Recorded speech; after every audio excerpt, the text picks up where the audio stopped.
नमस्कार, स्वागत है आप सभी का। आप देख रहे हैं हरियाणा भारत। आपके साथ मैं हूं पंकज रौतेला। खबरों का रुख करें उससे पहले नजर सुर्खियों पर। पहाड़ी इलाकों में बर्फबारी के चलते मैदानी इलाकों में बढ़ी ठंड। प्रदेश के कई जिलों में लुढ़का पारा। न्यू ईयर तक तापमान और गिरने की संभावना। किसान आंदोलन का 34वां दिन। अभी भी दिल्ली की सीमाओं पर कृषि कानून के विरोध में बैठे हैं किसान। सरकार के लिए बनी बड़ी चुनौती। किसान और सरकार के बीच 7वें दौर की बैठक। आज अपने अपने फैसले पर अड़े हैं सरकार और किसान। किसानों की पहली शर्त, कानून को रद्द करे सरकार। बीजेपी के आरोपों पर हरियाणा के पूर्व मुख्यमंत्री भूपेंद्र सिंह हुड्डा ने जताई नाराजगी। कहा, मेरी अध्यक्षता में कृषि कानून की नहीं की गई थी सिफारिश। पहले पत्र दिखाएं, फिर देंगे जवाब। और कृषि कानून को मिला करनाल की मर्दानी फाउंडेशन का समर्थन। खून से लिखा 50 फीट लंबा बैनर। कहा, किसानों की मांग पूरी करे केंद्र सरकार।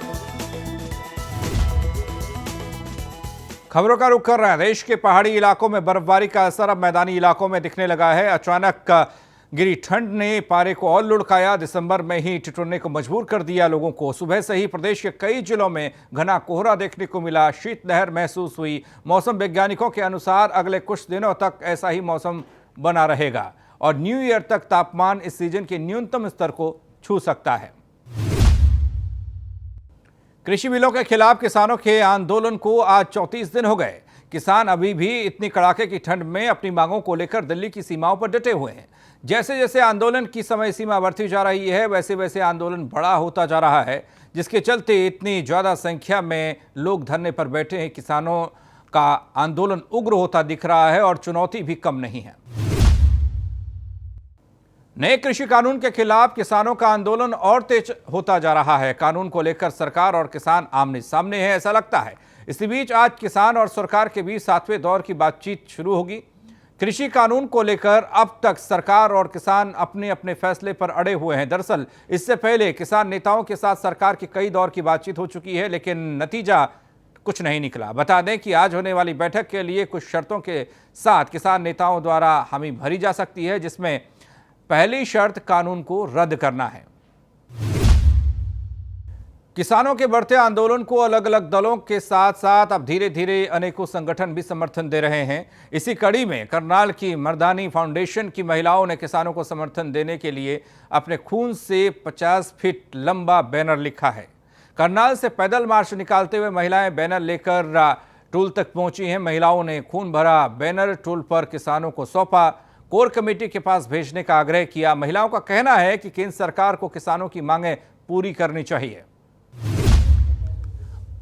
बीजेपी के आरोपों पर हरियाणा के पूर्व मुख्यमंत्री और नेता प्रतिपक्ष भूपेंद्र सिंह हुड्डा ने अपनी प्रतिक्रिया दी है।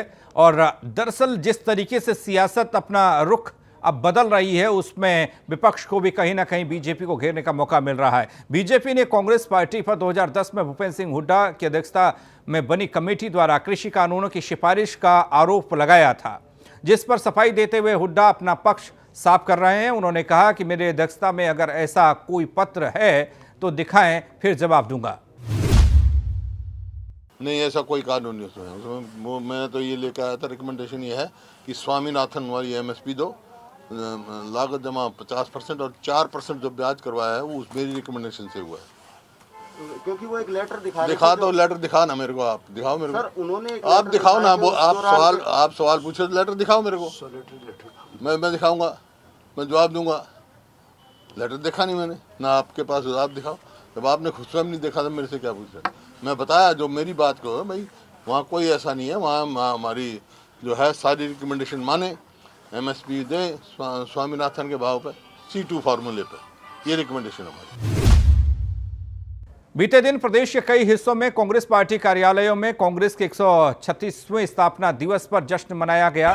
फरीदाबाद में भी बल्लभगढ़ के अंबेडकर चौक पर अंबेडकर साहिब का माल्यार्पण किया गया और इसके बाद कांग्रेस कार्यकर्ताओं द्वारा स्वतंत्रता सेनानियों और कांग्रेस के पूर्वजों के योगदान और बलिदान पर प्रकाश डाला गया। उन्होंने कहा कि कांग्रेस के बगैर देश के विकास की परिकल्पना करना एक धोखा है। हमारा नारा आज भी वही है, जय जवान जय किसान।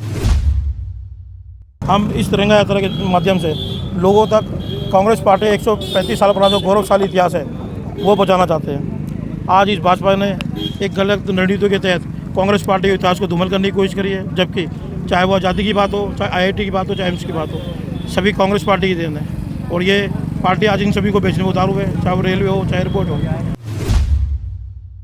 जय जवान जय किसान की जो हमारी संस्कृति रही है हमारे देश में, कृषि प्रधान देश में, किसानों की आवाज़ को बिल्कुल दबाया जा रहा है, उन पर अत्याचार किए जा रहे हैं तथा उस पे कोरोना काल में जिस तरह के काले कानूनों का पहले अध्यादेश लाया जाता है, फिर लोकसभा में, राज्यसभा में विपक्ष की आवाज़ को दबाया जाता है।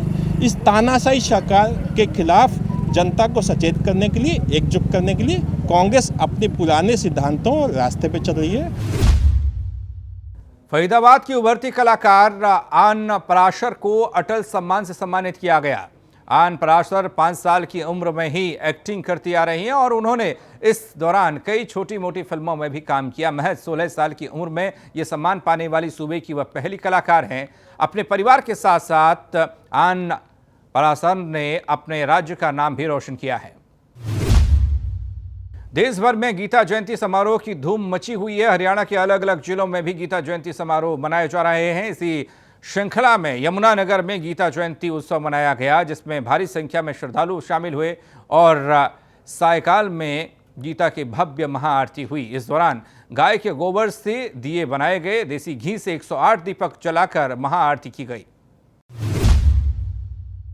जय श्री कृष्ण, जय गुरुदेव जी। आज गीता महोत्सव के उपलक्ष्य में यहाँ जगाधरी पंजाबी धर्मशाला के अंदर बड़ी धूमधाम से दीपक प्रचलन किया गया है और आरती प्रचलन की गई है। सबको बहुत बहुत गीता जयंती की मुबारकबाद। जय श्री कृष्ण, जय श्री राधे, जय गुरुदेव। आज गीता जयंती का उत्सव बड़े धूमधाम से मनाया जा रहा है। आज गीता जयंती तमाम विश्व के अंदर मनाई जा रही है और हमारे गुरुदेव की सत प्रेरणा से सभी शहरों में ये आज गाय के, देसी गाय के दीपक जलाकर 108 दीपक हर एक मंदिरों में, अपने अपने निवास स्थानों पे, प्रतिष्ठानों में जलाए जा रहे हैं। सुबह के टाइम आज सभी लोगों ने यज्ञ किया।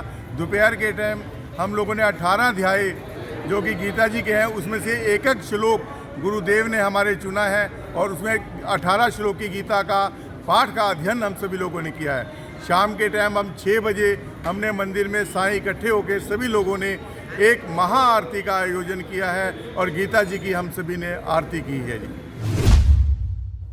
हरियाणा भारत में फिलहाल इतना ही। बाकी खबरों के लिए आप बने रहिए हरियाणा भारत के साथ।